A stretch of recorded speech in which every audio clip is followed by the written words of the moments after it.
नमस्कार, स्वागत है आपका एएनबी न्यूज की खास पेशकश न्यूज नाउ में। आपके साथ मैं हूं अमीषा यादव। अपने इस खास कार्यक्रम में हम हर उस खबर की बात करते हैं जो आपको जाननी जरूरी है।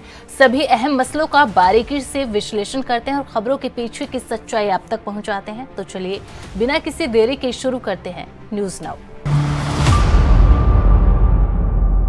दिल्ली चुनाव में अचानक से रामायण का मुद्दा गर्म हो गया है। आम आदमी पार्टी के प्रमुख अरविंद केजरीवाल के रामायण की कथा को लेकर बीजेपी आक्रामक हो चली है। बीजेपी ने अरविंद केजरीवाल के बयान को सनातन का अपमान बताया। बीजेपी सांसद अनुराग ठाकुर ने पार्टी के संकल्प पत्र का दूसरा पार्ट भी रिलीज कर दिया है। देखिए हमारी यह खास रिपोर्ट। अरविंद केजरीवाल ने चुनावी सभा में रामायण की घटना को किया शेयर। दिल्ली के पूर्व सीएम ने एक चुनावी सभा में कहा कि एक दिन रामचंद्र खाने का इंतजाम करने जंगल में गए, माता सीता को अपनी झोपड़ी में छोड़ गए। उन्होंने लक्ष्मण को कहा कि तू सीता मैया की रक्षा करेगा। इतने में रावण आया सोने का हिरण बनकर। सीता मैया ने लक्ष्मण को कहा कि मुझे यह हिरण चाहिए। लक्ष्मण ने श्री राम की बात का हवाला देकर जाने से मना किया। भगवान राम कहकर गए कि मुझे आपकी रक्षा करनी है। सीता ने कहा नहीं, मैं तेरे को आदेश देती हूँ कि तू जा और हिरण को पकड़ कर ला। लक्ष्मण के पास चारा नहीं था। लक्ष्मण चला गया और रावण अपना वेश बदलकर सीता मैया का हरण कर चला गया। तो एक दिन रामचंद्र जी खाने का इंतजाम करने जंगल में गए। माता सीता को अपनी झोपड़ी में छोड़ गए और लक्ष्मण को बोले कि तू सीता मैया की रक्षा करेगा। इतने में रावण आया सोने का हिरण बनके। आया कि नहीं आया? सोने का हिरण बनके आया। सीता मैया लक्ष्मण को बोली मेरे को यह हिरण चाहिए। लक्ष्मण बोला ना मैया, भगवान राम कह के गए हैं कि मेरे को आपकी रक्षा करनी है। उसने बोली नहीं, मैं तेरे को आदेश देती हूं, जाओ और हिरण को पकड़ के लाओ। लक्ष्मण के पास चारा नहीं था। लक्ष्मण चला गया और वो रावण अपना वेश चेंज करके और सीता मैया का हरण करके ले गया। बीजेपी ने कहा फर्जीवाल की रामायण। केजरीवाल के बयान पर बीजेपी लगातार अब हमलावर हो रही है। केंद्रीय मंत्री हर्ष मल्होत्रा ने अरविंद केजरीवाल के बयान पर कहा कि आपके नेता विशेषकर अरविंद केजरीवाल कुछ भी अनर्गल बोल रहे हैं। वे ऐसा इसलिए कह रहे हैं क्योंकि उनके पास ये बताने को नहीं है कि पिछले 10 सालों में उन्होंने दिल्ली की जनता के लिए और विकास के लिए क्या किया है। आम आदमी पार्टी के नेता विशेष तौर से केजरीवाल साहब कुछ भी अनर्गल बोल रहे हैं। वो इसलिए बोल रहे हैं कि उनके पास ये बताने को नहीं है कि पिछले 10 सालों में उन्होंने दिल्ली की जनता के लिए क्या किया, दिल्ली के विकास के लिए क्या किया। वो ये सब बेसिर पैर की बातें छोड़ दे, सीधा सीधा बताए। क्या 500 स्कूल बनाए जिसका वायदा था? क्या 20 कॉलेज बनाए जिसका वायदा था? क्या 20 हॉस्पिटल बनाए जिसका वायदा था? क्या 8,500 करोड़ रुपए केंद्र की सरकार से आने के बाद यमुना जी को इन्होंने साफ किया, जो 2020 में केजरीवाल ने कहा था मैं 5 साल में इसको साफ कर दूंगा, मेरे पे विश्वास रखिए, अगर ना करूं तो वोट मत दीजिएगा। तो अब किस मुंह से वोट मांगने जा रहे हैं? तो केजरीवाल साहब की अपनी किसी भी बात का विश्वास दिल्ली की जनता, पंजाब की जनता नहीं कर रही है। पंजाब में भी इन्होंने 2.5 साल पहले चुनाव लड़ते हुए ये कहा था कि मैं 1,000 रुपया वहां की माताओं बहनों को दूंगा, महिलाओं को दूंगा। आज 2.5 साल हो गए, एक पैसा नहीं दिया। तो आज दिल्ली की जनता उन पे विश्वास कैसे करे कि वो जो कह रहे हैं उसको पूरा करेंगे? मैं बहुत समय से कह रहा हूं, ये इनका हमेशा की तरह झूठा चुनावी वायदा है। On the other hand Bharatiya Janata party जो कहती है उसको पूरा करती है। क्यों? उसको वेल थॉट करके बजट प्रोविजंस को थिंक ओवर करने के बाद हम कोई घोषणा करते हैं जिसको हम संकल्प कह रहे हैं। अगर हमने उड़ीसा की माताओं बहनों को कहा था तो अब उड़ीसा की सरकार बनने के बाद हम लागू कर रहे हैं ना, छत्तीसगढ़ में लागू कर रहे हैं ना, मध्य प्रदेश में दे रहे हैं, हरियाणा में दे रहे हैं, राजस्थान में दे रहे हैं। ये हमारी क्रेडिबिलिटी है, ये मोदी जी की गारंटी है और ये गारंटी हर गारंटी पूरी होने की गारंटी। भाजपा नेता मनोज तिवारी का पलटवार। आपके राष्ट्रीय संयोजक अरविंद केजरीवाल के बयान पर बीजेपी नेता मनोज तिवारी ने कहा कि कल अरविंद केजरीवाल द्वारा दिए गए बयान से मैं जरा भी हैरान नहीं हूं, क्योंकि वह चुनाव में चुनावी हिंदू बनने की कोशिश करते हैं। उनकी कल की बातों से समझ आ गया कि उनका सत्य सनातन हिंदू धर्म राम की कहानियों से कोई दूर दूर तक सरोकार नहीं है। देखिए, बड़ी अच्छी बात है कि माता सीता के संदर्भ में कुछ बातें हुई हैं और संजोग से आज में जब निकल के जिस सौल को लेके चला वो मधुबनी पेंटिंग का शॉल है। मैं कल अरविंद केजरीवाल का बयान सुनने के बाद मुझे जरा भी हैरानी नहीं है, क्योंकि हमें ये पता है कि अरविंद केजरीवाल चुनाव में चुनावी हिंदू बनने की कोशिश करते हैं। कल अरविंद केजरीवाल का पोल पट्टी मां शारदा ने साक्षात आकर के खोल दिया है। कहते हैं ना कि विनाश काले विपरीत बुद्धि। तो इस 5 फरवरी के चुनाव के पहले जो बातें कल कही हैं अरविंद केजरीवाल ने, उसने बता दिया कि इस व्यक्ति का सत्य सनातन से, हिंदू धर्म से, राम की कहानियों से कोई दूर दूर तक सरोकार नहीं है। दिल्ली में जरूरतमंदों को केजी से पीजी तक शिक्षा फ्री। भाजपा सांसद अनुराग ठाकुर ने मंगलवार को पार्टी के संकल्प पत्र का दूसरा पार्ट पेश किया। उन्होंने कहा कि सत्ता में आने पर यूपीएससी और राज्य सिविल सेवा परीक्षाओं की तैयारी कर रहे छात्रों को 15,000 रुपए की सहायता दी जाएगी। उन्होंने कहा कि ऑटो टैक्सी चालक कल्याण बोर्ड बनाया जाएगा और चालकों को 10 लाख रुपए का जीवन बीमा और 5 लाख रुपए का दुर्घटना बीमा देगी। वहीं भाजपा के संकल्प पत्र को लेकर केजरीवाल ने कहा कि बीजेपी के दोनों संकल्प पत्र सिर्फ दिल्ली के लिए ही नहीं बल्कि देश के लिए खतरनाक है। अब हमारी कल्पना ये है कि दिल्ली में सरकारी शिक्षण संस्थानों में जो जरूरतमंद छात्र हैं उनको पीजी से लेकर केजी से लेकर पीजी तक की मुफ्त शिक्षा देंगे। केजी से पीजी तक मुफ्त शिक्षा मिलेगी दिल्ली के जरूरतमंद छात्रों को सरकारी शैक्षिक संस्थानों में। जी हां, आपने ठीक सुना, केजी से पीजी तक मुफ्त शिक्षा प्रदान करेंगे जरूरतमंद छात्रों को सरकारी शैक्षिक संस्थानों में। और आज का इनका ये संकल्प पत्र है। इस संकल्प पत्र में ये लिख रहे हैं कि दिल्ली के स्कूलों में मिलने वाली फ्री शिक्षा को बंद कर दिया जाएगा। इसमें लिखा है सरकारी शिक्षण संस्थाओं में दिल्ली के जरूरतमंद छात्रों को मुफ्त शिक्षा दी जाएगी। स्कूलों में तो सबको मुफ्त शिक्षा मिल रही है, जरूरतमंदों को थोड़ी मिल रही है, सबको ही मिल रही है। तो इसका मतलब ये सबको अब मुफ्त शिक्षा बंद करके जरूरतमंदों को देंगे। इसका मतलब लोग इनके नेताओं के घर के चक्कर काटेंगे कि मेरा भी मुफ्त करा दो जी, मेरा भी मुफ्त करा दो जी। आज दिल्ली के 18 लाख बच्चे दिल्ली के सरकारी स्कूलों में पढ़ रहे हैं, सबकी शिक्षा मुफ्त है। आज इन्होंने घोषणा कर दी कि दिल्ली में मुफ्त शिक्षा बंद कर दी जाएगी। परसों इन्होंने घोषणा की थी दिल्ली में मुफ्त इलाज बंद कर दिया जाएगा। मैं दिल्ली के लोगों को चेतावनी देना चाहता हूं, ये बहुत खतरनाक पार्टी है। गलती से भी इनको वो मत दे देना, आपके घर का बजट ऐसा गड़बड़ाएगा कि आप दिल्ली में रहने लायक नहीं बचोगे। दिल्ली विधानसभा चुनाव के लिए बीजेपी ने 16 जनवरी को अपनी चौथी लिस्ट जारी कर दी है। इस लिस्ट में 9 उम्मीदवारों की घोषणा की गई थी। बीजेपी हो या आप, दोनों पार्टियां अपना दमखम दिखा रही हैं। वहीं एक तरफ कांग्रेस भी जनता से अपील कर रही है कि ज्यादा से ज्यादा उसको वोट करें। Special desk ANB news. Chhattisgarh के गरियाबंद जिले में फोर्स ने 20 नक्सलियों का एनकाउंटर कर दिया। इनमें से 15 के शव और हथियार मिल चुके हैं। इनमें 1 करोड़ का इनामी जयराम उर्फ चलपति भी मारा गया। आपको बता दें कि रविवार की रात मुठभेड़ शुरू हुई। मंगलवार की सुबह नक्सलियों को मारने की बड़ी खबर सामने आई। देखिए है रिपोर्ट। नक्सलवाद पर बड़ा वार।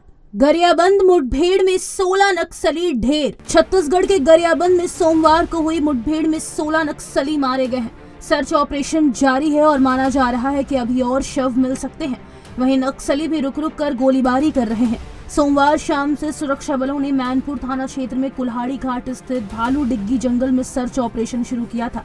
इसी दौरान 16 नक्सलियों के शव मिले। वहीं मुख्यमंत्री विष्णुदेव साय ने कहा कि गरियाबंद जिले के मैनपुर थाना अंतर्गत कुल्हाड़ी घाट के पास हमारे सुरक्षा बलों की नक्सलियों से मुठभेड़ हुई है। अभी तक 1 दर्जन से ज्यादा नक्सली मारे जा चुके हैं। गरियाबंद जिले के मैनपुर थाना के अंतर्गत कुल्हाड़ी घाट में माओवादियों के साथ हमारे सुरक्षा बलों का मुठभेड़ हुई है और अभी तक 1 दर्जन से अधिक माओवादियों के मारे जाने की सूचना मिली है और 1 हफ्ते के अंदर ही ये 2 बड़ी मुठभेड़ नक्सलियों के साथ हुई है और हमारे जवानों को भारी सफलता मिली है और हमारी सरकार नक्सलवाद के ताबूत पर आखिरी कील ठोकने का काम कर रही है। निश्चित रूप से माओवाद जो कैंसर के रूप में है, इसको समूल नष्ट करने में हम लोग सफल होंगे और हमारे देश के यशस्वी प्रधानमंत्री और आदरणीय गृह मंत्री जी का जो संकल्प है उसका वो पूरा करेंगे। और मैं हमारे सुरक्षा बल के जवानों की अदम्य साहस को नमन करता हूं और उनकी मैं भूरी भूरी प्रशंसा करता हूं। प्रधानमंत्री माननीय नरेंद्र मोदी जी के नेतृत्व में देश के गृह मंत्री आदरणीय अमित शाह जी ने जिस प्रकार से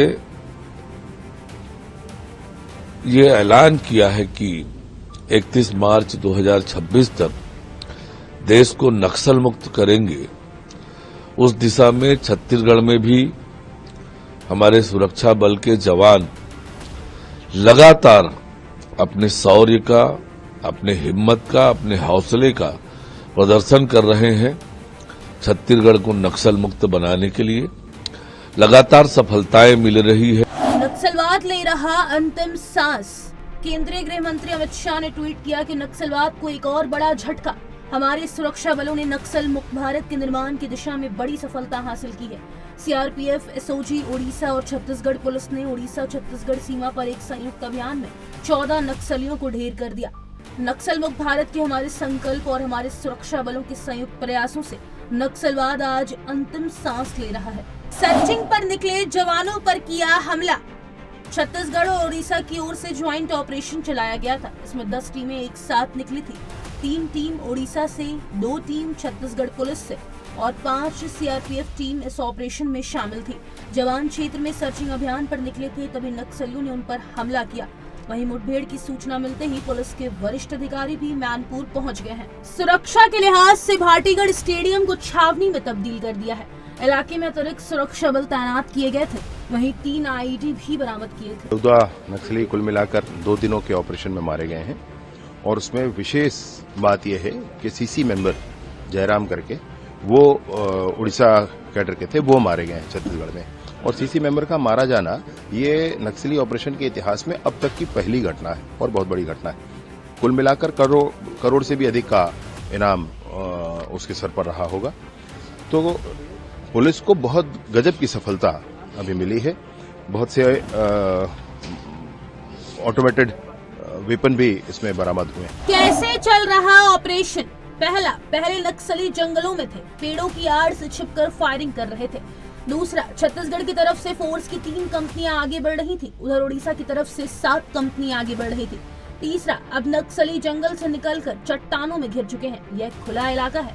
चौथा, जवानों के पास 4-5 ड्रोन है। इन ड्रोन से देख कर नक्सलियों को निशाना बनाया जा रहा है। जिन नक्सलियों के मारे जाने की खबर है वो सेंट्रल कमेटी के हैं। ये नक्सलियों के टॉप लीडर होते हैं। गरियाबंद में अब तक DVCM divisional committee member, ACM area committee member ही मूवमेंट करते थे, लेकिन पहली बार टॉप लीडरों की मौजूदगी इस तरफ दिखी है। इसका कारण हो सकता है कि बस्तर में अबूझमाड़ तक फोर्स के कैंप बन चुके हैं। अबूझमाड़ और पामेड़ी नक्सलियों का सबसे सुरक्षित ठिकाना था, लेकिन लगातार एनकाउंटर से नक्सली गरियाबंद की तरफ भागे होंगे। Special desk ANB. नक्सलवाद पर बड़ा वार। गरियाबंद मुठभेड़ में 16 नक्सली ढेर। यूपी के शामली में एसटीएफ ने 4 बदमाशों को मुठभेड़ में मार गिराया। बता दें कि सोमवार देर रात 2 बजे एसटीएफ ने मुखबिर की सूचना पर कार से जा रहे 4 बदमाशों को घेर लिया। बदमाशों ने फायरिंग शुरू कर दी। जवाब में एसटीएफ ने भी फायरिंग शुरू कर दी। देखिए है रिपोर्ट। कार से आए लुटेरे यूपी एसटीएफ के जाल में फंसे। यूपी के शामली में एसटीएफ ने 4 बदमाशों को मुठभेड़ में मार गिराया है। बता दें कि दोनों तरफ से 30 राउंड फायरिंग हुई। वहीं 40 मिनट तक मुठभेड़ चली। इस दौरान एसटीएफ टीम को लीड कर रहे इंस्पेक्टर सुनील के पेट में 3 गोलियां लगी है। इसके बाद एसटीएफ ने 1 लाख के नामी अरशद समेत 4 बदमाशों को गोली मार दी। वहीं एसटीएफ घायल बदमाशों और इंस्पेक्टर को करनाल के अमृतधारा अस्पताल ले गई, जहां डॉक्टरों ने 4 बदमाशों को मृत घोषित कर दिया। वहीं इंस्पेक्टर की हालत को गंभीर देखते हुए गुरुग्राम के मेदांता अस्पताल रेफर कर दिया। 4 बदमाश मुस्तफा कग्गा गैंग के थे। पुलिस अफसरों ने बताया कि पिछले 15 सालों में यूपी की ये सबसे बड़ी मुठभेड़ है।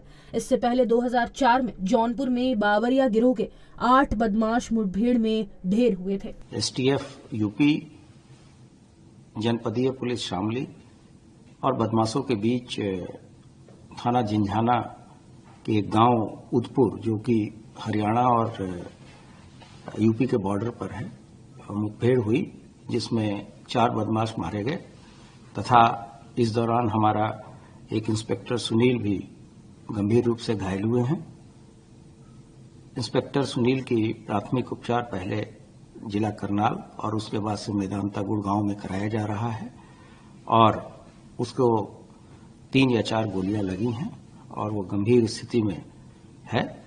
इसके लिए हमारी टीमें लगातार लगी हैं। मारे हुए बदमाशों में से एक की पहचान अरशद के रूप में हुई है और इस पे 1 लाख का इनाम था और ये 29 नवंबर को बेहट थाना, जो कि सहारनपुर जनपद में है, वहां एक रॉबरी में वांछित चल रहा था और इस पे एडीजी मेरठ के द्वारा 1 लाख का इनाम था।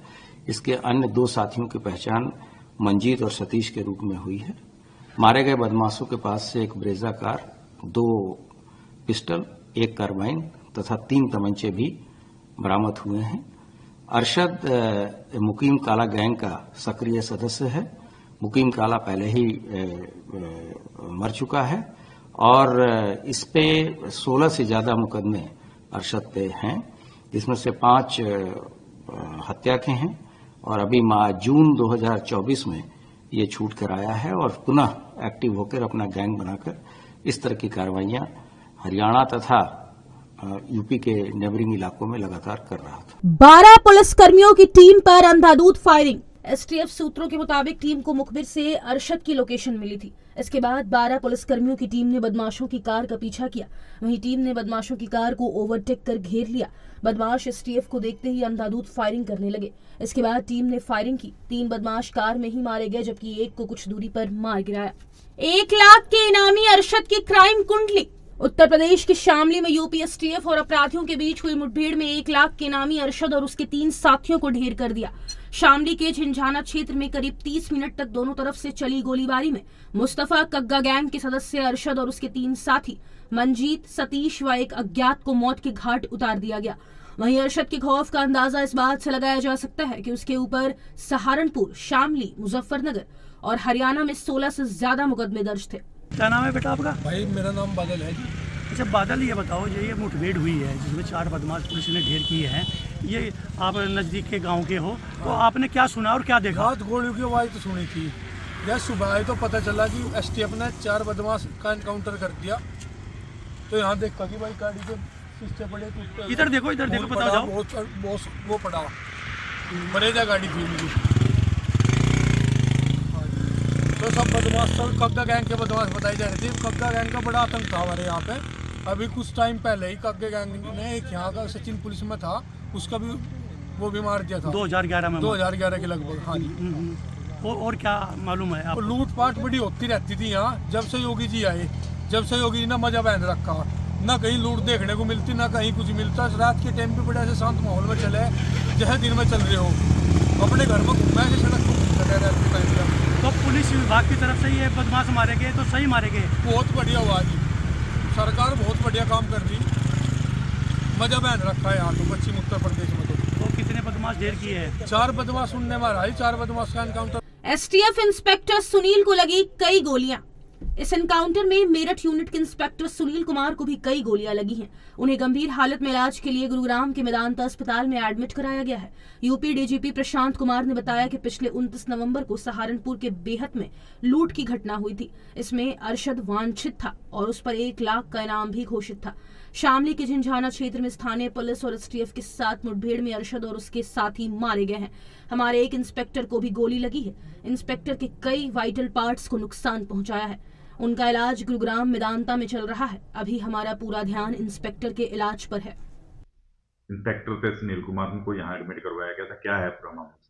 हमें सूचना मिली थी कि यूपी के शामली में बदमाशों के साथ पुलिस की मुठभेड़ हुई थी और उसमें एक इंस्पेक्टर सुनील हैं जो एसटीएफ के हैं, उनको गोली लगी है। उनको इलाज के लिए यहाँ अमृत धारा हॉस्पिटल में लेकर आए थे। तो श्रीमान पुलिस अधीक्षक महोदय के आदेश अनुसार उनको प्राथमिक उपचार के बाद मेदांता के लिए रेफर किया गया था, जिसमें हमारे डीएसपी श्री राजीव जी और श्री मनोज कुमार जी उनके साथ गए हुए हैं, लेके गए थे और जो पायलट करके लेके गए थे। अब वो उपचाराधीन मेदांता हॉस्पिटल में है। कुछ जानकारी मिली वो कितनी गोलियां उनको लगी, कहाँ गोली लगी? नहीं, यहाँ प्रथम प्राथमिक उपचार हुआ था, यहाँ की पूरी जानकारी नहीं मिल पाई थी, तो उनकी हालत को देखते हुए उनको मेदांता में रेफर कर दिया। साल 2011 में सहारनपुर जिले के बाड़ी माजरा गांव निवासी मुस्तफा उर्फ कग्गा का अपराध की दुनिया में एक छत्रराज था। मुस्तफा के गैंग में ही मुकीम काला ने एंट्री की और उसका राइट हैंड बन गया। पुलिस पर हमला करने से पुलिस से उसकी दुश्मनी हो गई थी। छिझाना की बिडोली चौकी पर मुस्तफा ने एक सिपाही को गोलियों से भूनकर हत्या कर दी थी। उस वक्त मुकीम काला कग्गा का शूटर बन चुका था। इसके बाद 2011 में सहारनपुर पुलिस ने मुस्तफा को एनकाउंटर में ढेर कर दिया था, जिसके बाद मुकीम काला ने गैंग की कमान संभाल ली थी। Special desk ANB news. Car से आए लुटेरे यूपी STF के जाल में फंसे। डोनाल्ड ट्रंप ने कल अमेरिका के 47वें राष्ट्रपति के रूप में शपथ ले ली, जिसके बाद पूरी दुनिया की निगाहें ट्रंप पर टिकी है। वहीं कल शपथ लेने के बाद नवनिर्वाचित राष्ट्रपति ने राटुंडा के मंच से कुछ बड़े ऐलान किए, जिसका भारत, रूस, चीन जैसे बड़े अर्थव्यवस्था वाले देशों पर गहरा असर पड़ सकता है।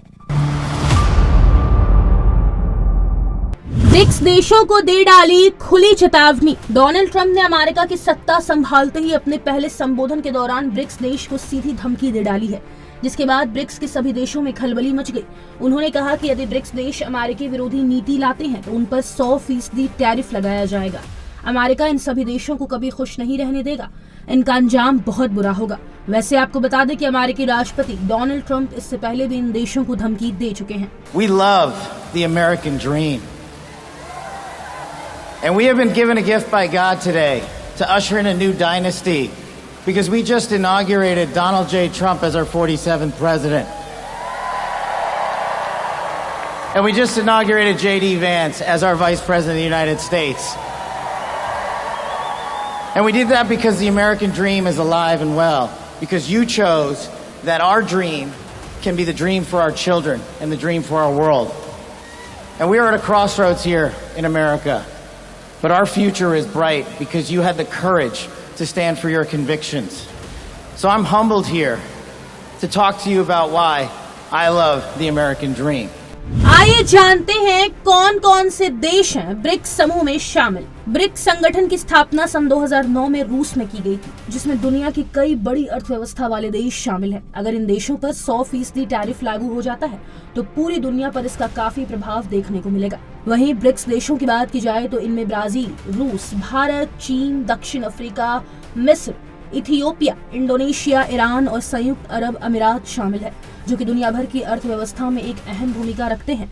अगर इन देशों पर ट्रंप की नीतियां लागू हो जाती हैं तो पूरी दुनिया को इसका खामियाजा भुगतना पड़ेगा।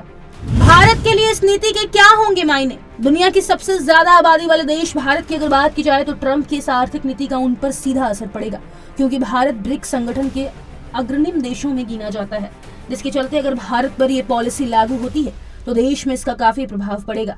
देश में काफी महंगाई भी बढ़ सकती है, साथ में आर्थिक संकट भी आ सकता है।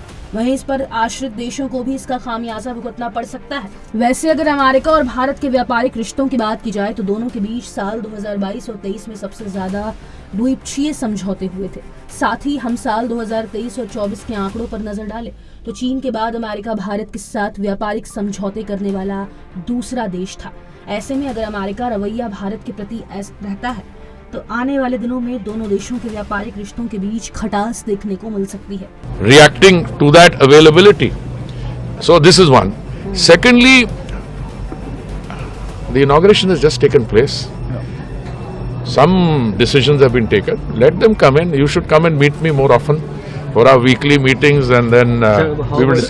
पनामा का जिक्र कर चीन को दिखाई आंखें। ट्रंप ने कल पनामा नहर का जिक्र करके चीन की मुश्किलें बढ़ा दी। दरअसल नहर के चलते चीन का आसपास के क्षेत्रों में व्यापार फैल रहा है, जिसके चलते इन क्षेत्रों में चीन आर्थिक रूप से और भी ज्यादा बढ़ोतरी कर रहा है। वहीं अमेरिका के व्यापार पर इसका असर सीधा देखने को मिल रहा है, जिसके चलते इसने अमेरिका को चिंता में डाल दिया है और अब ट्रंप इस नहर का नियंत्रण वापस लेने की बात कर रहे हैं। वहीं पनामा एक स्वतंत्र देश है, वह अमेरिका के नियंत्रण को कभी भी बर्दाश्त नहीं करेगा। ऐसे में ट्रंप की इस पॉलिसी का अमेरिका के राजनीतिक और आर्थिक दृष्टिकोण पर प्रतिकूल प्रभाव पड़ सकता है। साथ ही चीन, जिसका इस क्षेत्र में व्यापारिक प्रभुत्व लगातार बढ़ रहा है, वो भी कभी नहीं चाहेगा कि इस क्षेत्र में उसके व्यापार को कोई नुकसान पहुंचाए। आपको बता दें कि एक समझौते के अंतर्गत अमेरिका ने सन 1999 में नहर का नियंत्रण पनामा को दे दिया था। कनाडा और मैक्सिको भी लिया रडार पर। ट्रंप के भाषण के दौरान एशिया के साथ कुछ यूरोपीय देश भी ट्रंप के निशाने पर रहे। उन्होंने भाषण के दौरान कनाडा और मैक्सिको का चर्चा करते हुए कहा कि आने वाली फरवरी से दोनों देशों के ऊपर 25% टैरिफ लगाया जाएगा। उन्होंने भाषण के बाद ओवल ऑफिस पहुंचकर यूरोपीय देशों के संदर्भ में टैरिफ लगाने की बात कही। बता दें कि कनाडा और मैक्सिको पर आने वाली 1 फरवरी से अमेरिका 25% टैरिफ लगाने जा रहा है। मध्य पूर्व में कही शांति स्थापित करने की बात। ट्रंप ने अपने पहले संबोधन के दौरान मध्य पूर्व के देशों में शांति बहाल करने की बात कही। उन्होंने कहा कि मध्य एशिया में शांति लाने वाले और साथ ही पूरी दुनिया एक सूत्र में पिरोने वाले नेता बनेंगे। इस दौरान उन्होंने इजराइल और हमास का जिक्र करते हुए कहा कि वे दोनों के बीच शांति स्थापित करने का काम कर रहे हैं। हमास ने अभी इजराइल के 3 बंधकों को छोड़ा है, जो कि इसका सबसे बड़ा उदाहरण है। ट्रंप ने कहा कि वे दुनिया में अपनी सबसे ताकतवर और आदर्शवादी छवि को फिर से वापस पाने का काम करेंगे और पूरी दुनिया के लिए प्रेरणा बनेगा। But the wind isn't blowing, so we can't watch television that night, Gladys. Remember?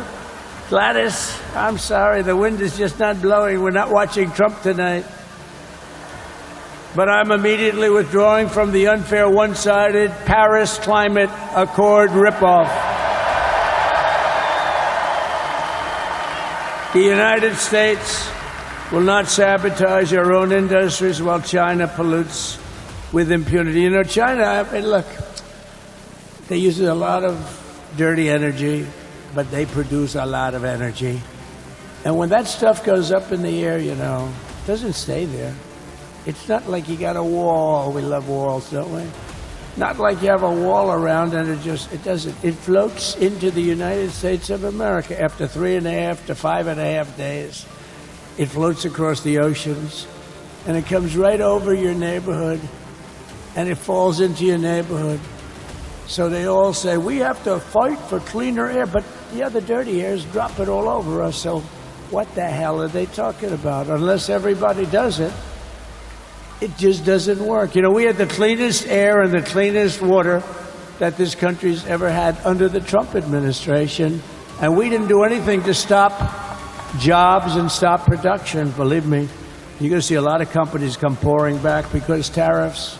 अप्रवासियों को निकालेंगे देश से बाहर। ट्रंप ने शपथ ग्रहण करते ही अप्रवासियों के लिए सख्त रुख अपनाया है। उन्होंने कहा कि वह जल्द ही देश से अप्रवासी लोगों को देश से बाहर निकालने के लिए बड़े कदम उठाएंगे। ट्रंप ने कहा कि देश में काफी संख्या में बाहरी लोग रह रहे हैं, जिसके चलते ये कदम उठाया जा रहा है। वहीं ट्रंप के इस रुख का कारण अमेरिका में आया भारी बेरोजगारी का संकट भी हो सकता है, क्योंकि पिछले काफी समय से अमेरिका नौकरी का सूखा देखा जा रहा है। लोग काम की तलाश में इधर उधर भटक रहे हैं। महिला और पुरुषों को ही मान्यता। अमेरिका के राष्ट्रपति बनते ही ट्रंप ने ट्रांसजेंडरों पर अटैक शुरू कर दिया। उन्होंने अपनी स्पीच के दौरान कहा कि देश में सिर्फ पुरुषों को ही मान्यता दी जाएगी। साथ ही डोनाल्ड ट्रंप ने अपने भाषण में कहा कि उनकी सरकार जाति और लिंग को सार्वजनिक और निजी जीवन के हर पहलू में शामिल करने की मौजूदा नीति को खत्म करेगी और देश में महिला और पुरुष केवल 2 ही वर्ग होंगे। अमेरिका के 47वें राष्ट्रपति के तौर पर डोनाल्ड ट्रंप ने शपथ ले ली है। साथ ही सत्ता में आते ही ट्रंप ने एक्शन मोड अपना लिया है। ऐसे में अब देखना होगा कि आने वाले दिनों में उनकी नई नीतियों के क्या परिणाम होंगे। Special desk ANB news now में फिलहाल इतना ही। मुझे दीजिए इजाजत। आप बने रहे ANB न्यूज के साथ। नमस्कार।